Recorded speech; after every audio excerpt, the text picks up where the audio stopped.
Yeah, here we go. Got to get in the mood. Got to get in the zone. That's right. All right. So we're going to start it off there because I had a lot of people who made the proper assumption that one head coach was a huge fan of Day Trading Danny. Here he was after a big win for his program. And I know we're down and everybody's throwing dirt on us, but if Clemson's a stock, you better buy all you freaking can buy right now. Let's go.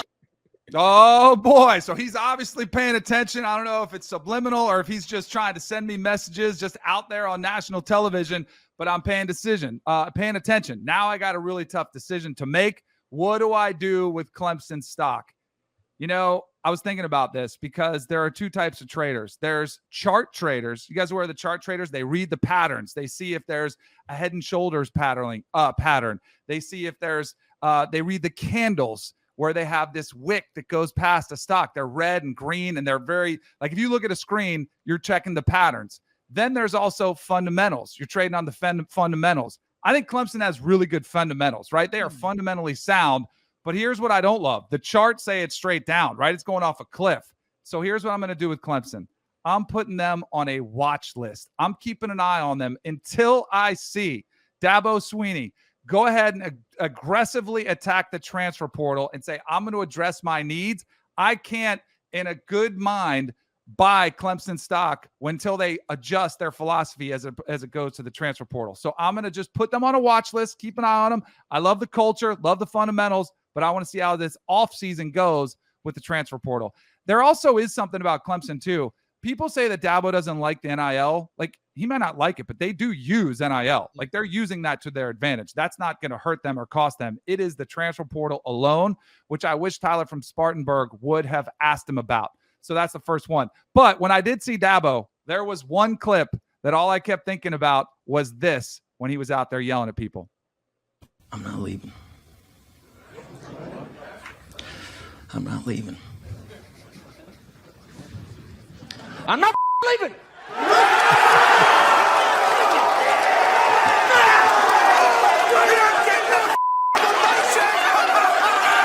The show goes on. This is my home. They're going to need a wrecking ball to take me out of here. He might have went to Bama, but he is Clemson through and through. He's not going anywhere. And all those people, the bandwagon is back, baby. They're all cheering him, saying, that's right. That's our Coach Swinney. And good for him for proving some of the haters wrong. All right, what else do we have out there on the market that's open to trade? You know what I'm going to do? I'm going to snatch up some Drew Aller before the big game against Michigan. Now, you may ask why. The last two games, 7 touchdowns, 1 interception, 450 yards in those two games. He's been really solid. He's made clean decisions. And then I go look back and I say, well, what happened against Ohio State? First of all, it was his first big road test on the road against an incredible defense. Now, Michigan does have a good defense too, but I think playing at home, having been through some adversity, having bounced back from it in a huge way these last couple of weeks, I think will go a long way for Drew Aller. So I'm going to buy up some Drew Aller before this game against Michigan, playing at home. I think there's a potential chance for an upset too, where we could see Tom Fornelli's prediction. Who else predicted the three-way tie at the top? This was the one I had Michigan losing, yeah. Just you and you alone. I think you could look like a genius when that is all said and done. Other buys out there today. You know what I'm buying? This is somebody I probably didn't pay enough attention to, but I'm slowly starting to come around, and I'm not going to be stubborn and ignore it while everybody else is getting in on it. I'm going to go Jalen Milroe. I'm going to buy Jalen Milroe as a quarterback who could win the national championship for Bama. I'm not saying they will. I'm not saying they're going to go waltz through Georgia, but beginning of the season, especially, what we saw against South Florida, it was, oh my goodness, we might have to jump off this train really quick. All of a sudden, he's getting more comfortable. Tommy Rees is dialing up more runs. He's getting more comfortable running off script, making the most of it. We saw that with a huge game against LSU, the 4 rush touchdowns, 155 yards. He also noticed that what else? He didn't go to Jermaine Burton. That was not his go-to. He didn't go to the big pass. I think LSU took that away, but he spread the ball around really nicely, made great decisions, play within the system. And if Bama can win a natty with Jay Coker, Greg McElroy, other guys, like they can win with Jalen Milroe too. So I'm buying Jalen Milroe as a quarterback who can win the national championship for Alabama. All right, other buy. Arizona. We mentioned them there in the top 25. I'm buying Arizona as a 9-win team. Potentially the third best team in the Pac-12. They have on the road at Colorado. They have on the road at Arizona State to finish off the season, and sandwiched in between, they got Utah at home. I think they can pull off that upset. Noah Fafita has been maybe one of the best finds of college football. We see breakout stars every single year. He wasn't even supposed to be the starter. He gets it due to injury, takes over the job, never looks back. 15 touchdowns, 4 interceptions since then. He's been phenomenal. Outplayed Caleb Williams head-to-head. His defense, though, I think is a huge asset, too. They have people, reminiscing about the days of the Desert Swarm defense with Teddy Bruschi. I think they're the third best team in the Pac-12, and they're going to finish 9-3. How we feel? Oh, got more on Arizona coming up later. All right. Back to the Milroe. I love.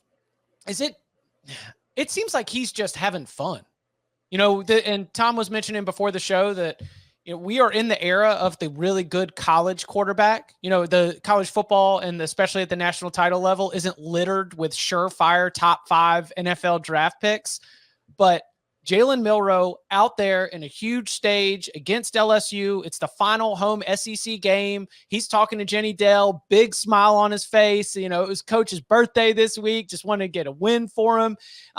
One thing that Nick Saban has mentioned both in press conferences and in interviews has been how Milroe, the biggest thing that he has seen is that confidence. And I think it is awesome to see his journey. Love the buy there. But if you want to talk about what his ceiling is, if that confidence only continues to soar, everything else around him is going to make it so that he'll be able to perform in those biggest stages in Atlanta against Georgia, in the college football playoff if they were to get there. He is good enough to win a national championship for the Crimson Tide, no doubt. To note, interestingly, one of the teams that gave Georgia some of its biggest problems was Auburn. And if you remember, they didn't do anything through the air. What'd they do? Running quarterbacks. So that's an interesting something to tuck away back there if we do see Bama versus Georgia in the SEC championship game, but it feels like we're going. A couple of holds. I'm going to hold on to these. I mentioned Oklahoma State, Ollie Gordon. I'm going to hold on to those all day long. But not only that, if Ollie Gordon doesn't do what he does, Alan Bowman throwing for 300 yards in Bedlam was equally as impressive. They're the hottest team in the country right now. So I'm staying on that train for sure. Jordan Travis, I'm still holding by a thread, though, and it's more about statistics because, yes, he had over 300 yards passing, but he only had 1 touchdown. It's a statistical award. I also worry that Miami, losing again, loses some of the luster from that game. Florida losing again, loses some of the cachet from that game.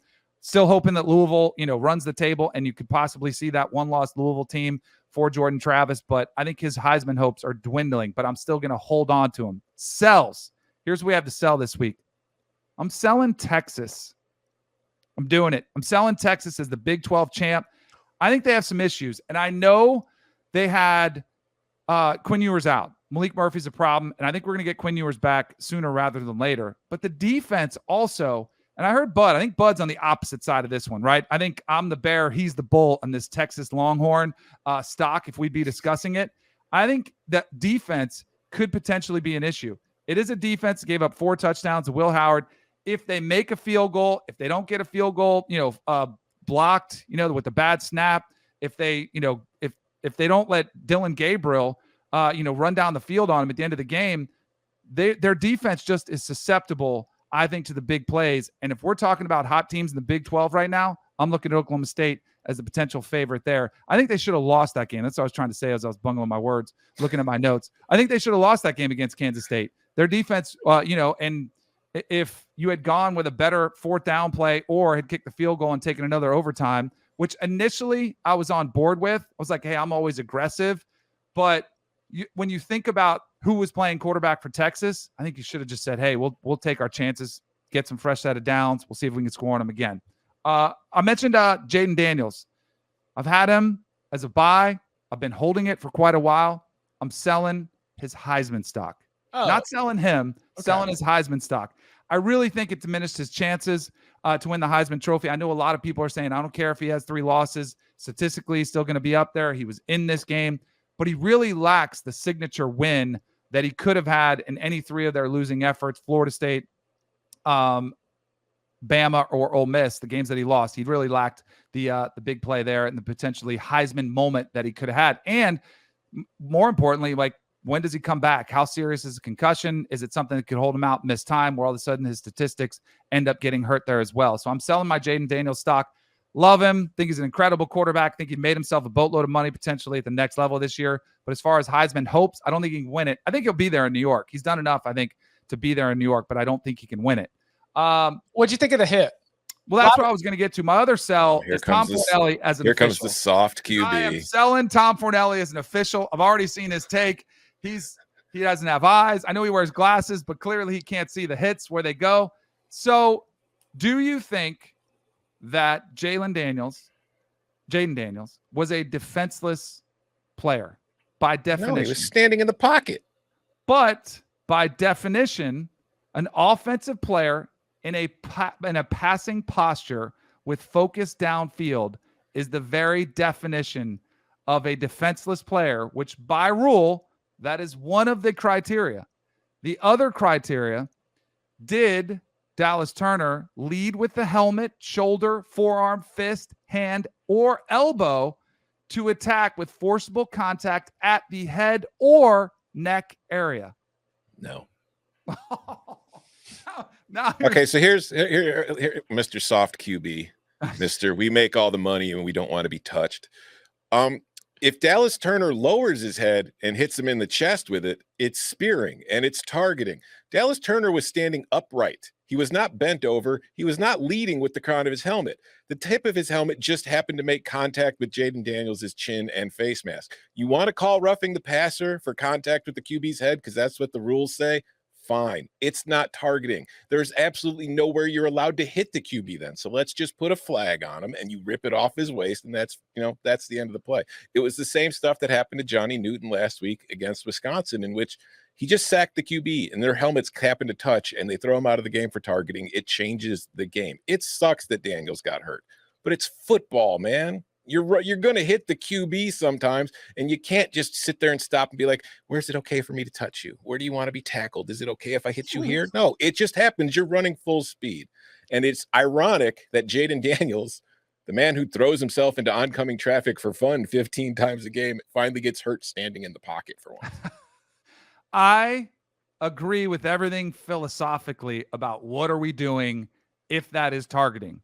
But by rule, it is absolutely targeting. Like, I would love if we could go back to a time when that's free game, because I don't think it was horrendous. But by definition, I thought that was targeting, and it fit the criteria, which I believe Gene Steratore on the call agreed with me, as did Brad Nessler. So I will say I'm selling Tom Fornelli's ability to go by the rule book. He's going by the rule book is what you should do, because I wish they could play that. Last sell for me, Gator Dan is done as a picker. He's done. I'm selling all the Gator Dan stock that I have. I'm getting rid of it. I'm no longer backing the Gators. I backed him this season on the win total. I backed him this year, was bullish on him, maybe having a surprise to the upside. I backed him this weekend at home in a must-win game versus Arkansas with 6 losses in a row. I'm done. Sold. Missouri or LSU at LSU, at Missouri, Florida State at home for the 5-4 Florida Gators. Do you think they are bowl eligible at the end of the season? No. Right? No, I mean, the only path is wouldn't it be hilarious? Yeah, don't even mention that. Don't even say those words out loud.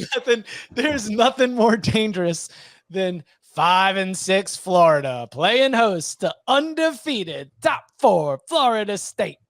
I mean, really, any game left on their schedule potentially could be would it be hilarious? That would be the most hilarious for you guys, not for me and Bud, but it would be for college football. Well, then we'd be talking. The thing is, then we'd be talking about 12-1 Florida State against, 12-1 Georgia. Oh no, Right. Because Florida State's going to win that conference title. That's for sure. Anything else from the trading? No, market's I love it. closed. Love that.